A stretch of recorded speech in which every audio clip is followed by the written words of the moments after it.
¿Eres cristiano? No, soy musulmán. ¿Musulmán? Entonces, ¿por qué usas esa camiseta? ¿Crees en Jesús? Sí, lo hago. En realidad, no podría ser musulmán si no creyera en Jesús. De hecho, creo que Jesús era un musulmán, como los fueron todos los profetas y mensajeros. ¿Estás bromeando? Escucha. El cristianismo es una religión basada en la vida y creencia de Jesucristo. Y quien sigue esa religión es llamado cristiano. La palabra cristiano significa aquel que sigue a Cristo. Entonces, la palabra cristianismo y cristiano viene de la palabra Cristo.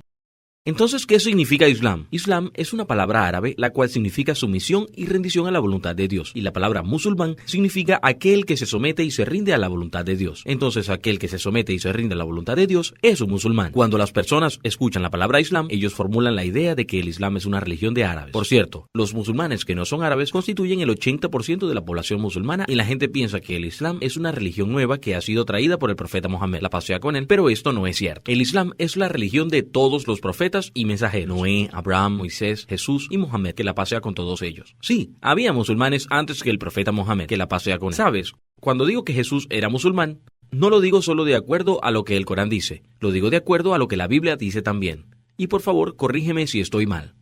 ¿Jesús se sometía a su propia voluntad?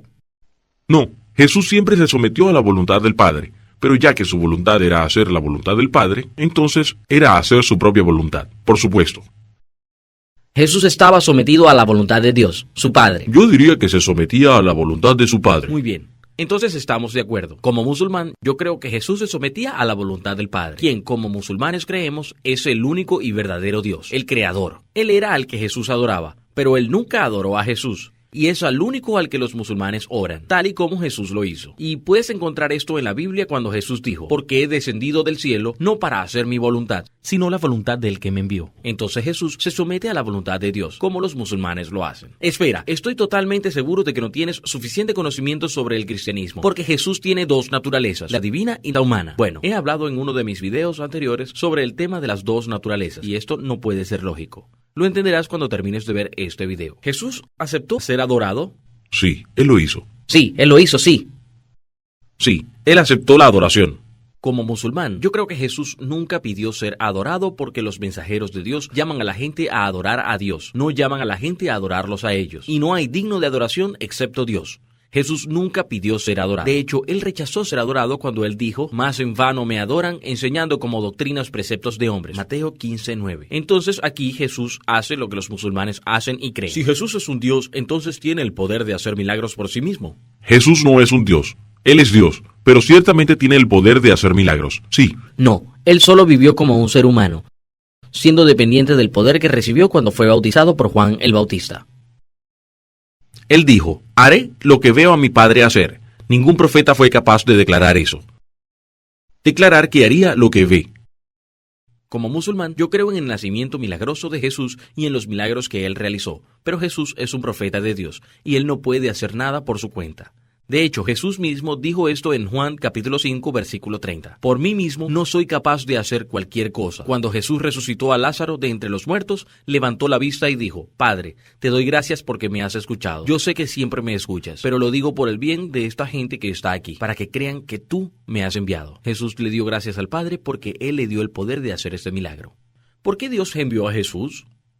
Él envió a Jesús, ustedes saben que fue para traer a la gente de vuelta a él, porque la humanidad se alejó de Dios. Ellos estaban adorando imágenes, adorando un montón de cosas.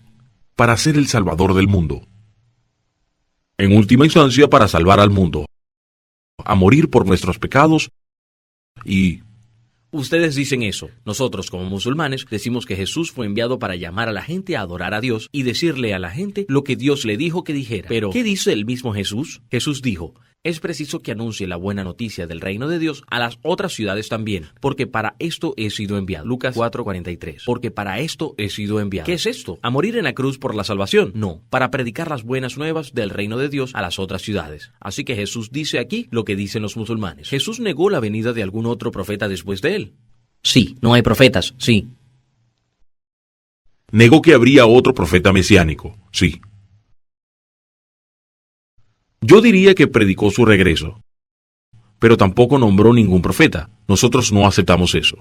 Jesús dijo: queridos amigos, no creáis a todo espíritu, sino probad los espíritus para ver si son de Dios, porque muchos falsos profetas han salido por el mundo. Podemos ver que la palabra espíritu se refiere a los profetas, y Jesús dijo, muchos falsos profetas, pero no dijo que todos ellos son falsos profetas. Él dijo que muchos. Entonces vendrían otros que serían verdaderos profetas. Pero, ¿cómo sabemos si son de Dios o no?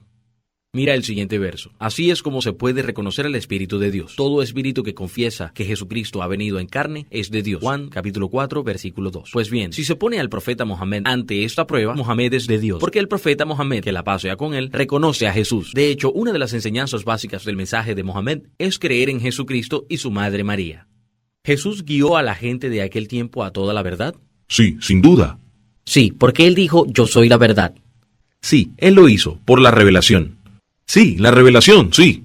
Si Jesús guió a la gente de ese tiempo a toda la verdad, entonces, ¿por qué dijo que habría alguien que guiaría a las personas a toda la verdad? Él dijo, cuando Él, el Espíritu de verdad, venga, Él os guiará a toda la verdad, porque no hablará por su propia cuenta, sino que hablará todo lo que oyere y os hará saber las cosas que habrán de venir. Pero, ¿quién es el Espíritu de la verdad? El Espíritu Santo. Aquí, el Espíritu de la verdad no puede hacer referencia al Espíritu Santo, ya que, de acuerdo a tu fe, el Espíritu Santo es Dios y la tercera persona de la Trinidad, por lo que siempre existe. Entonces no podemos decir cuando venga, y no podemos decir porque no hablará por su cuenta. Y ya que Él es Dios y la tercera persona de la Trinidad, entonces el Espíritu de la verdad en ese verso se refiere a un hombre o a un profeta. ¿Por qué? Cuando Él, el Espíritu de verdad, venga, por lo tanto significa que no ha llegado aún, y cuando venga, Él os guiará a toda la verdad.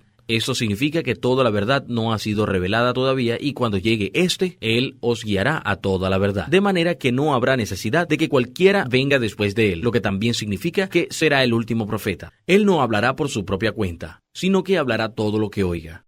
Y estos son los atributos de los profetas. No hablan por sí solos. Ellos dicen solo lo que les fue revelado por Dios. Comparemos esto con lo que Dios dijo en el Corán acerca del profeta Mohammed, la paz sea con él. No habla por propio impulso, no es sino una revelación que se ha hecho, la estrella 3-4, y os hará saber las cosas que habrán de venir. Los profetas dicen lo que está por venir de acuerdo a lo que les fue revelado por Dios. El profeta Mohammed nos dijo lo que está por venir, y ahora vemos que gran parte de lo que nos dijo que vendría hace 1400 años ha surgido ahora. Hay ahora cosas que podemos decir acerca de esto, pero voy a decirles una cosa. El profeta Mohammed dijo, la hora, el día del juicio, no llegará hasta que la gente compita entre sí en la construcción de edificios altos. Creo que no hay necesidad de explicar lo que dijo el profeta Mohammed, porque esto es algo de lo que hoy somos testigos. Lo que dicen los profetas viene de la misma luz, y es por eso que digo que eran musulmanes. Todos ellos llaman a la gente a adorar a un solo Dios, el Padre, como ustedes dicen, y todos ellos están adorándole. Y mira la forma en que los profetas oran de acuerdo a la Biblia. Y mira hoy quienes están rezando de la forma en que lo hicieron los profetas y Jesús. Entonces Abraham se inclinó hasta tocar el suelo con la frente. Entonces Moisés, apresurándose, bajó la cabeza hacia el suelo y adoró. Y Jesús se postró sobre su rostro y oró. ¿Quiénes postran sus rostros sobre el suelo cuando rezan? Piénsalo.